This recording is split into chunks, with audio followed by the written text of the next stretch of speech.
a son who's 38 and a daughter-in-law who's 36. And they're both in active addiction? No, they are both recovered 2 years Nice. each. And but what brought me here was when he was in active, addiction, and he had gotten help, I needed something. And I started searching and going to meeting after meeting in different places and trying to find what I could do, what I did wrong, how I could help, what I was helping too much. And through all the time of doing that, I wound up here. Right. And I found this is a good spot. My son got okay, and I stopped. Big mistake. So he relapsed and then got help again. And this time before he got help, I was out. I bought a plot to bury him because I thought there wasn't going to be long and we weren't going to have him. And it took a picture of his kids to bring him around, to know that he wanted to live. And he got help again, and this time it worked.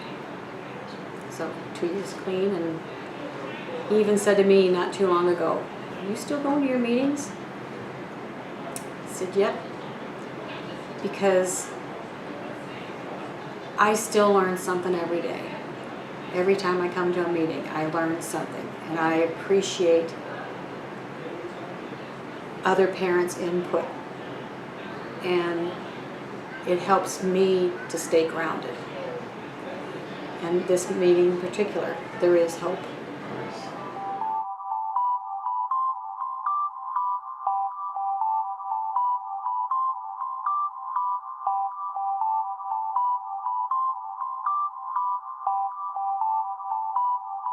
All right, my name is Chris, and I started coming to the Hope group as a recommendation that I needed to be in some sort of support group or just because my son was a heroin user and his girlfriend also.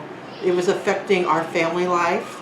Our siblings were worried about him, or his siblings were worried, and my family in general never had to deal with anything like this before, so we were completely new to this. And the group of people here have really been amazing. And once my son got into treatment at the recovery house here in St. Louis, he also started coming. And it wasn't only until like the second meeting and he started coming, and he was doing so well. He came with his sister, not with me, even though I had asked him. And he started improving at the recovery house, and then he came here to be supportive for other people. He really got involved with his recovery, and this has been a very good support group. These people are amazing. They understand. We have addicts, former addicts coming in, talking to people. We have speakers come in. Sometimes it's just us talking about what we're dealing with. And it has grown amazing. It's probably going to outgrow this room within a year or so. So I just want to let people know that this is, if you need help, if you need support, if you need questions answered, this would be a place to come.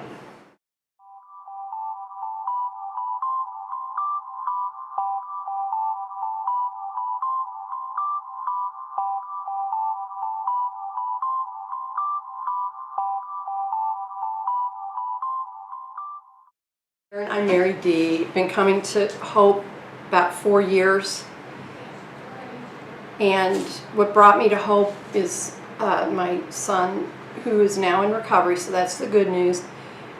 But it's important for everybody to understand that just as our children need to work a program, we also have to work a program, because pretty much we're as sick as they are, and we need to learn how to deal with our enabling and our codependency by coming to this wonderful Monday night meeting where we all speak the same language and share our experience, strength, and hope.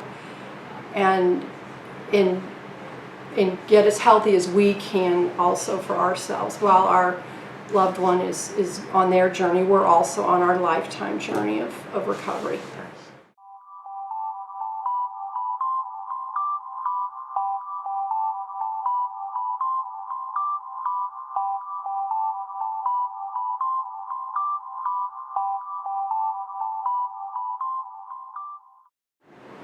It means I'm not alone.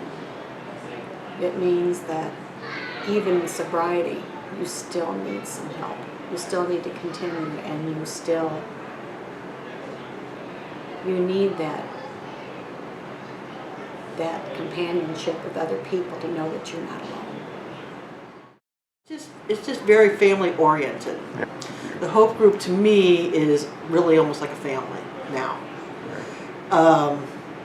The guys from the Recovery Center, the parents, the discussions, it's something it's just part of my life now.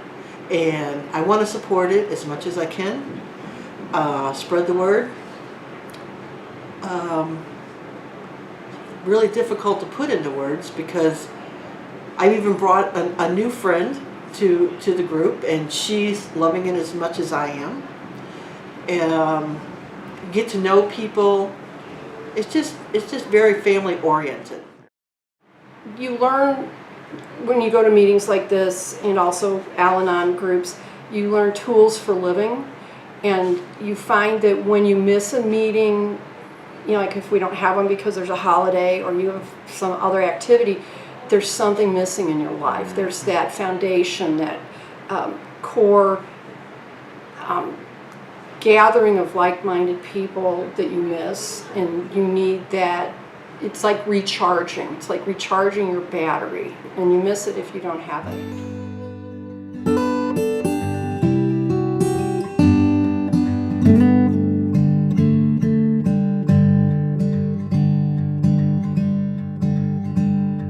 The TV man spoke of death on some coast. I saw the crumbling debris. It dealt me a blow, but I'm thankful to know that it could never happen to me. I am standing on motionless land, a constant under my feet. I've got four walls and a roof overhead. It could never happen to me. I feel for the poor folks who wander the streets in search of their daughters and sons.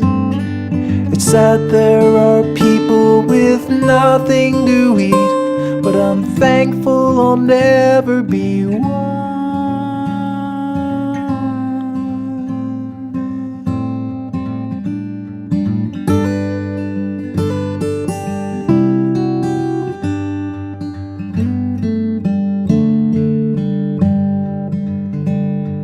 I've worked for my family and home. My whole life I fought to be free. No one deserves to be homeless alone, but it could never happen to me. I've lived my life righteous and wise. I've chosen my path carefully.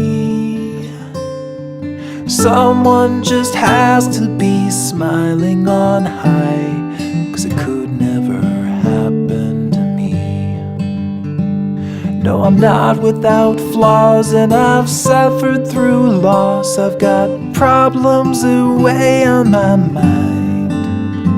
I've got bills to pay and a son on the way, so I've gotta save every dime.